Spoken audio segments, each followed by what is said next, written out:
everyone, welcome to this call today with Bradley Sutton from Helium 10, and today we are going to be discussing one of the most important features of Helium, which is how to find the right keywords that are going to get you to the very first page of Amazon, and how we can reverse engineering those keywords that are already used by the people that are already on the page one. So the way that we operate is finding those top competitors on the very first page of the product that we are sourcing on Amazon.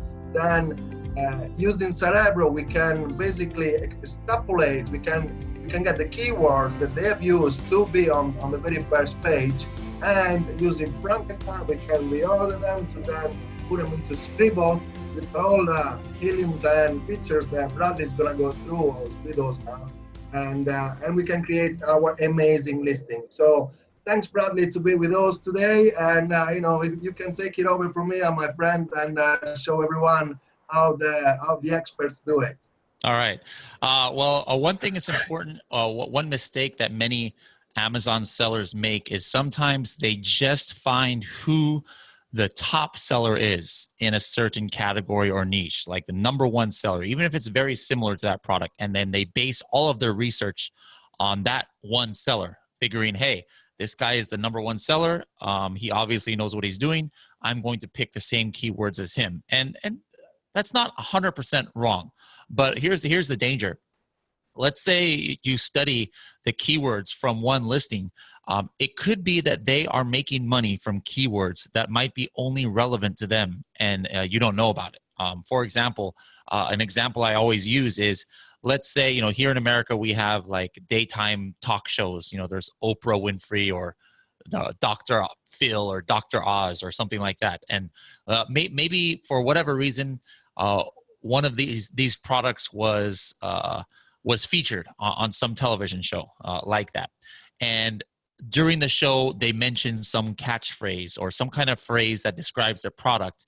And now all of a sudden, everybody who watches that show, that is how they search for that product. They go to Amazon, they search for it, and that's what they use to find it.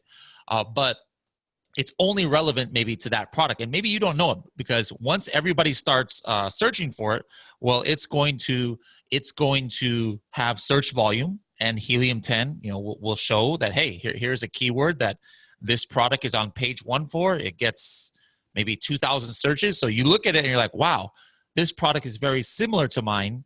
So this must be an important product for me. So then I maybe put some money into a heavy PPC campaign, or I put some money into a giveaway promotion campaign for that keyword to try and get my ranking. And I get up to page 1. Yeah, I get up to page 1, position 2, maybe, and then no sales.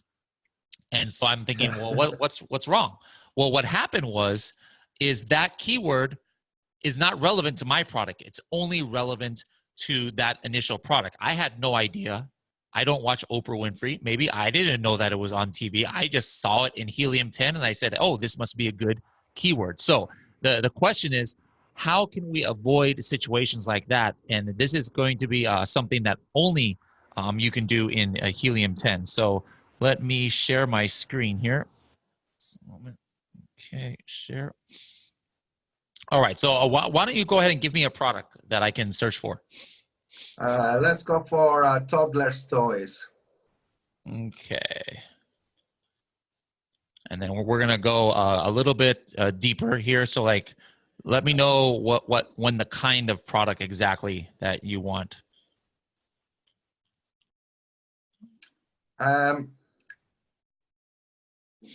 Just pick one, Brad. Okay. Let me see here. I want to pick a certain type of toy or marshmallow furniture. Ooh, that's Disney. I don't want to pick something with a brand name. Let me see. And this is the thing about some of these keywords are very general, and so you don't know which one people have the tendency to buy on this keyword. That's why I want to take something from here and then go a little bit deeper. So I see toy houses. What do we have here? Toy storage organizer. What do we have here? We've got a marshmallow furniture, toddler bed. Anything that could be private labeled. Yeah, that's what I'm looking for. Tent. Kids tent. Let me look at that. That might be interesting. Let's look at that one. Kids tent. Aha. Okay. So we've got tons of tents here. All right. Perfect. All right. So let's say that this is going to be the kind of product we have. So the very first step that I like to do is I want to pick a type, kind of like a baseline, what I call a baseline product. All right. So let's just say that my product is actually going to be like a teepee. All right. It's going to be one of these teepee style houses. Okay. We have a lot of them here on this page. So I go and I look at this one and I see that this maybe looks very much like the product I'm going to have. It's one door and triangle shape. And this is going to be very similar to my product that I'm going to source. So what I do is I call this my baseline product. At this moment, I don't have a product yet. Maybe I've just ordered it. I don't have a listing yet. I'm doing my initial keyword research. So I'm going to pick this product and I'm going to put it into Cerebro right here as my baseline product. All right. Now what I'm going to do is I'm going to run Xray on this page, and I want to find basically the top sellers, not just one seller, and not just the one that's selling the most on this page, but the ones that are selling the most that look like my product that I'm planning to carry, and that's very important. So I'm going to sort it by the number of sales. And then I'm going to start doing mouse over and looking at this. Am I going to pick this? No, because this is something a little bit different. It's kind of like a castle, so different style. It's very possible that my teepee is geared towards maybe boys. And so this is a castle and it's pink. So I don't think this is my direct competitor. Same thing here. This has unicorn and it's also kind of like a castle style. So I'm not going to pick. Same thing. So it's very unique. I'm going to go through a lot of these and probably skip over them. Other people say, hey, if kids tent is my main keyword, all of these are my competitors. And that's another mistake that sellers make. And the answer is no. Not in all situations. This is not your competitor, because there are people who go to Amazon and they search for kids tent, but they're looking specifically maybe for the teepee style. So that's the kind of product that I'm looking for in order to gauge what mine's like. So here we go. Here's something like that. Yes. Here's a teepee. So, and the price is similar, a little bit more. Like let's say my target price is $50, but I do want to know what this one is doing. This is they sell they're probably selling like 20, 30, 40 units a day. So I definitely want to compare myself. So now I put that right here in Cerebro, and I'm going to keep going. More castles. Here's another one, very similar price, another teepee style. So let's go ahead and put that here. Another teepee style here. 5M. Here we go. They are selling about 600 units, about 20 units a day. So that's another good one, potentially.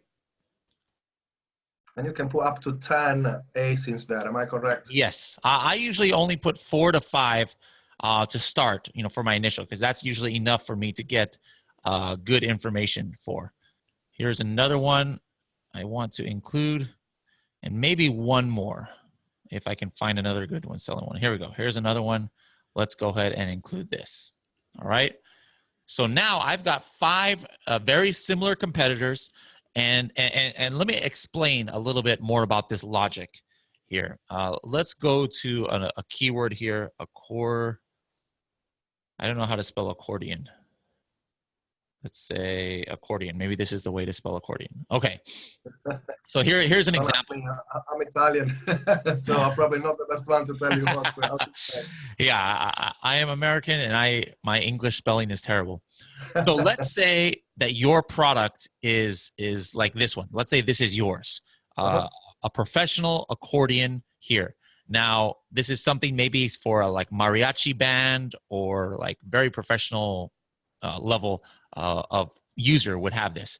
And the question is, hey, maybe this is your main keyword, accordion.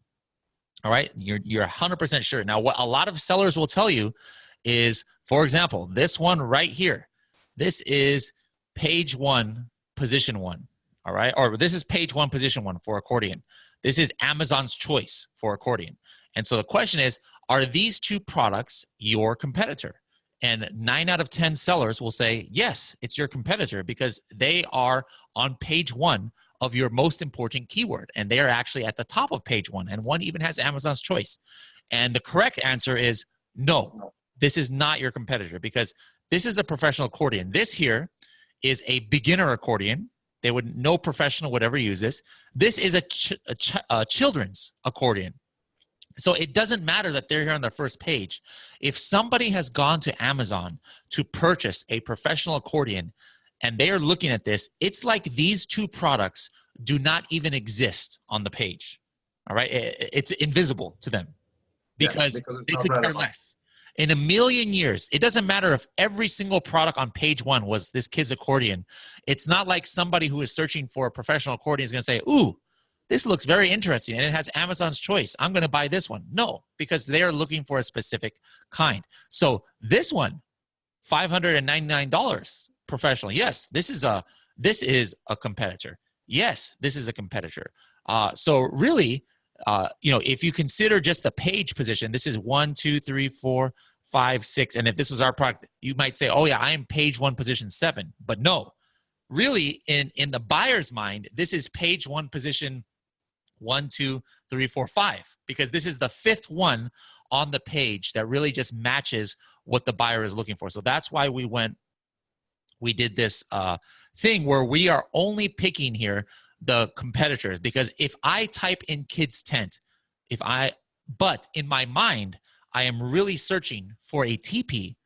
I don't care about all of this. Like I would never in a million years buy it because I already know the kind of product that I'm searching for. So we're trying to find the keywords that drive sales to the products that are most similar to ours, because whatever customers used to buy those products, that means that that's going to be a keyword that is going to be important for my product. All right, so let's see.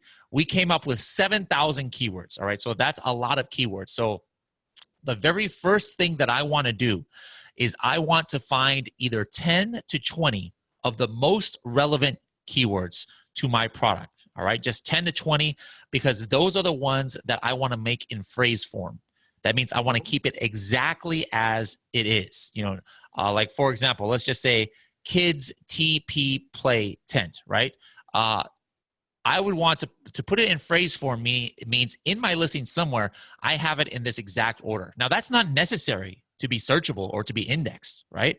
I could have kids in the title, T in the bullet points, P in the description. I could have play in the subject matter and tent in the search terms. And guess what? I would probably be indexed for that phrase.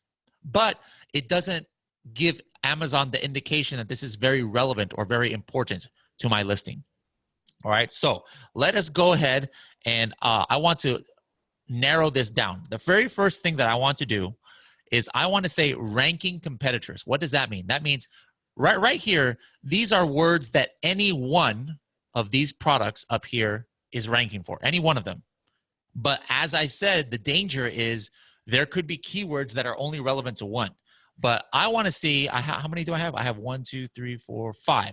So I want to see keywords where at least 4 out of the 5, if not 5 out of the 5, are all ranking for the same keyword. All right, all ranking for it. So I'm going to hit apply. Now that takes us all the way down to 476 words. Okay, so now I have narrowed the relevancy a little bit from the buyer's viewpoint. But now the next point is I want to see, if they're all ranking on page 10, it doesn't matter that they're all ranking for it. They're probably not getting sales from it. It's probably not a highly converting keyword. So I want to pick the words where if I take their average rank, you know, these 4 or 5 that are ranking for it, and I take their average position, that kind of like they're all on page 1. Like they're all in the first 30 somewhere, all right? So now let's see how that narrows it down. Now I'm down to 197, okay? The next thing I want to do is, let's say, hey, if it's a keyword that's only searched 10 times a day, okay, maybe that's probably not going to get me many sales. But for this one, I'm going to say, show me the words that are searched for at least 1,000 times a month. All right, now let's see where we go down. Now we have a list of 27 keywords. All right, so now let's just take a look at this. Now we can see how relevant these keywords are. Look at this. Kids TP tent. This is searched for 4,000 times per month. And the competitor rank average is 2.6. Wow. Look at this. Two of them in the last week, we have detected them at position 1. 2 of them have shared position 1. Another one is position 2. Another one position 3. And another one position 6. The one that's on the bottom, the bold one, that was the baseline product that I picked. All right, so that's ranking lower. But absolutely, this is a super, super important keyword for my listing because look how important it is for the top competitors in this category. We've got TP tent for girls, tent for kids. We've got TP tent for boys, children's tent, TP for children. All of these keywords are really good. I want to get as many of these as possible into my listing. As a matter of fact, I'm going to narrow this search down just a little bit because I can see that there is a strong rank here. So I'm going to say instead of 1 to 30, I'm going to say 1 to 20. I want to narrow this down just a tiny bit more. And now, there we go. Now we have a list of 24 words. Good, good. Matter of fact, I'm going to go down just a little bit more. I really want the ones that are performing well. I really want to get down in the 20 range if possible. 21. All right, that's good enough. All right, so now really these are definitely the top ones. All right, so now what do I do with this list? What I'm going to do is I'm going to export this to Frankenstein.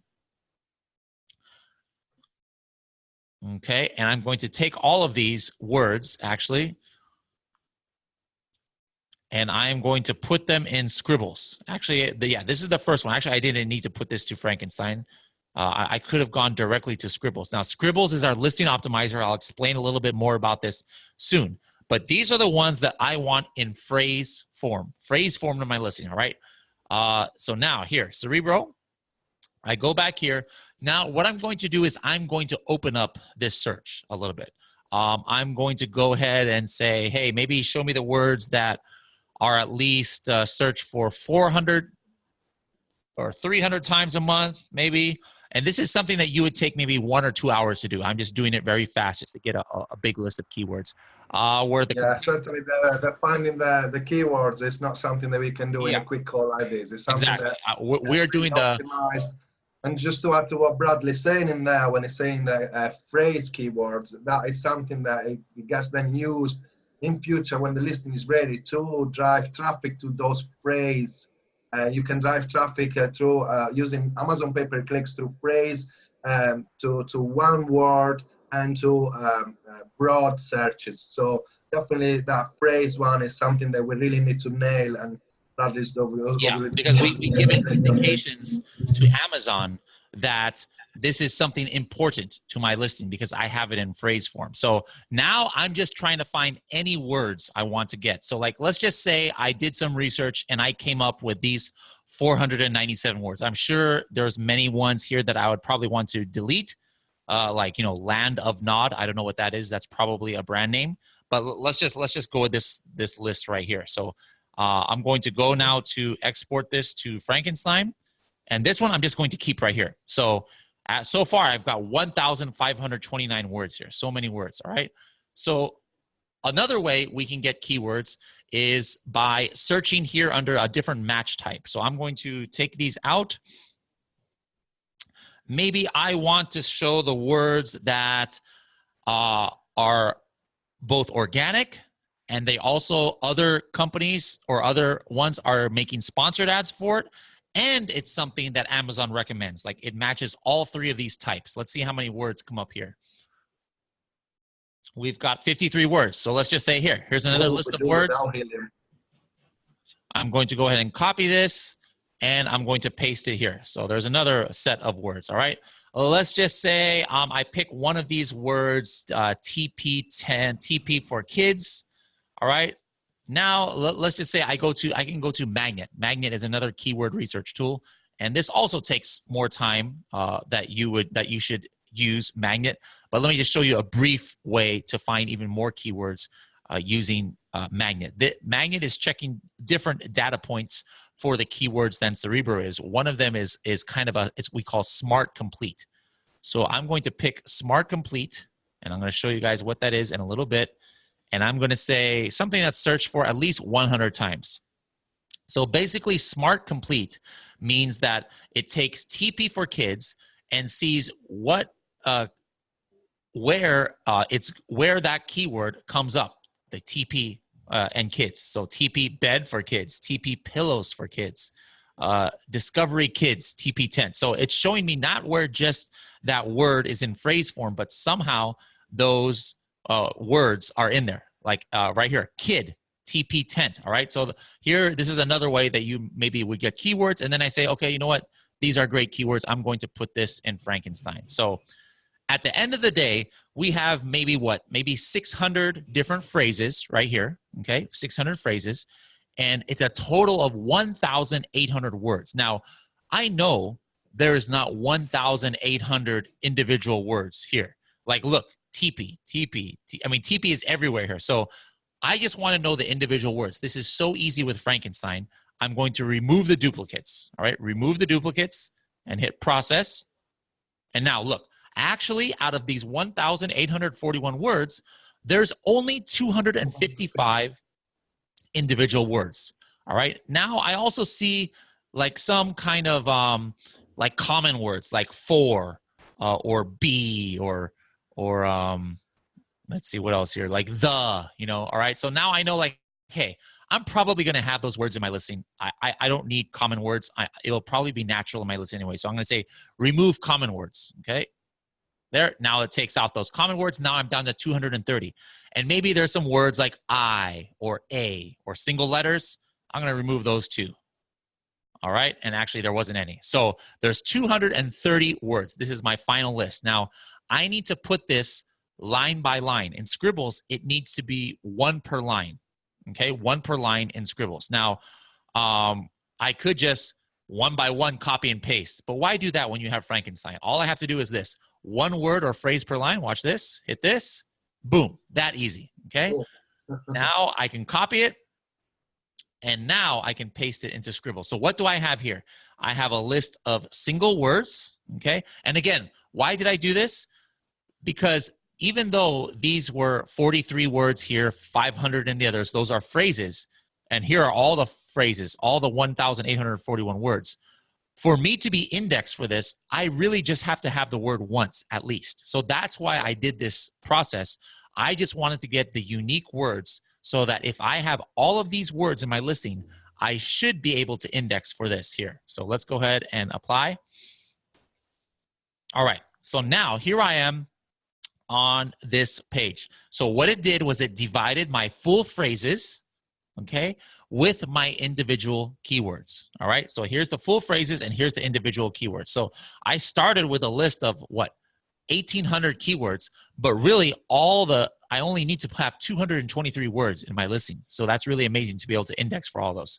So what would I do? For my title, I want to put as many as these as I can put in here. So let me just see what I can do. Tent for kids. Okay, perfect. I know exactly what to do. I'm going to do kids TP tent For kids. For children, let's just say. All right. Now here, just in one little phrase right here, look what I just did. I was able to use one, or actually I'm not even gonna do that. I'm just gonna do this. In 3 words, I was able to do 3 different phrases in phrase form. Kids TP, kids TP tent, and TP tent. So this is something you should do because real estate in these important parts of the listing is very expensive, more expensive than New York Times Square. All right.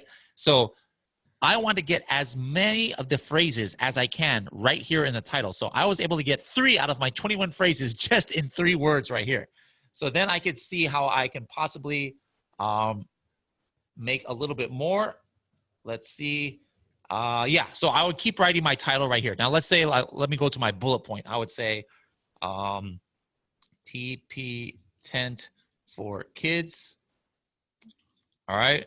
And the By cool the way, thing is that as soon as you are using those words, they get removed from the left-hand side. So there is never going to be duplicates, which before Helium days, it was it was something that I used to do manually. And I always had to have duplicates. I'm like, gosh, this is the best tool ever. Yes, yeah. I mean, this is one of my favorite tools here, and it's actually gone over an upgrade in the last few months. So now it's showing me when I say something in the full phrase form, but also the individual words. You're like, here, I've already used kids twice. I've used kids here, and that's fine. I use it there. So basically, I'll continue to write my listing. By the way, if you wanted, this is for kids, so maybe you want to use some kind of funny emoji here or something like right here. I can do that and say tents for kids, et cetera, et cetera. So now let's say I have, let me do one more here. TP tent for kids. All right, wait. TP. Okay, so like let's say I make my listing and I see, ooh, I use this one twice and I don't remember where I put it. Well, I just click on this and it'll show me where I use TP tent for kids, TP tent for kids. So I'm going to go and make my full listing, description, search terms, bullet points. And my basic point is I have to keep going until everything has a cross, a line through it. I might not get all of the phrases. I want to get as many as possible. But all of these words, absolutely, I need to have a cross through it. I can hide them, as I've gone through them, or just have it with a cross because I want to make sure, because it doesn't matter how amazing your keyword research strategy is. Maybe you're the best keyword researcher in the world, but if you don't have those words in your listing, you're not going to be searchable for it. So this is the process. Again, just to review the steps. Step 1 is to identify like your baseline product, so that you have an image of what kind of product you are going to be. And then you put that into Cerebro. Then you get 4 or 5 products in your niche that look most like your product, is the same function, a very similar price, and same use. All right.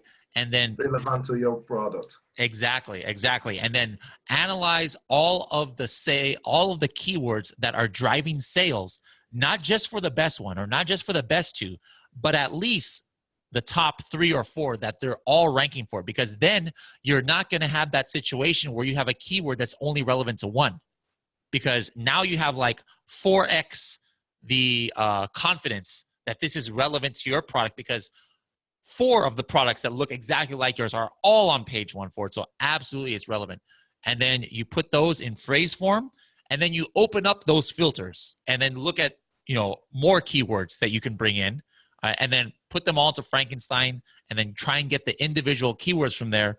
And then from there, write your listing, and boom, you're going to be already better than 95% of sellers who just kind of like write listings off the top of their head of what they think that people search for. Absolutely. Yeah, so I agree with you, Bradley. And, I've used the exact same software and features and tools that Bradley used it throughout his presentation. Obviously, he could not create a listing because, putting all those keywords in a very organized manner for the title, bullet points, and description, which Cerebro helps you with, because they're actually written on Cerebro, the characters that you need to use for the titles, 200 characters. Then you got 500 characters in each bullet point. Then you got 2,000 characters that you can use for your description. And then there are the back-end keywords, which cannot go over 200. Otherwise, you're not going to get ranked for, because now Amazon is very strict on the number of keywords that you can use on your back-end. However, with these tools and with what Bradley just described in here on extrapolating the words from the competitors that are relevant to your product. Just with that, I have listed products that I managed to get to page one or closer just organically before I've done any launch or any pay-per-click, because of the power of finding the right keywords relevant for your products for the product for the competitors that are ranking on page one for those keywords. So it's an amazing tool. Again, I'm really glad that Bradley came in today again.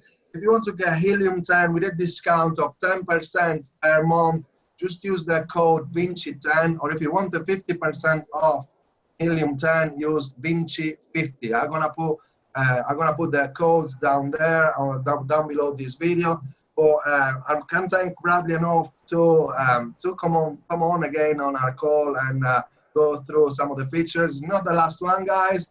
Bradley has promised me that he's gonna come back with us and he's gonna go through some more features of Helium. And next time we're gonna go through some strategies to improve one of the most burning questions that everybody's got, which is how to reduce your ACOS. ACOS is the average cost of advertising for pay-per-click. So with those keywords that we found, we are going to use them for a pay-per-click. Some of them are going to get sales, some of them are not going to get sales, but they're getting clicks and they're going to make us lose money on our advertising. And Bradley's going to go through that on our next call and tell us what are his secrets, right? Bradley, thanks again for coming on to speak with my audience. I really appreciate you, and I can't wait for our next call. All right, sounds good. See you guys later. See you later. Bye, Brad. Bye, everyone.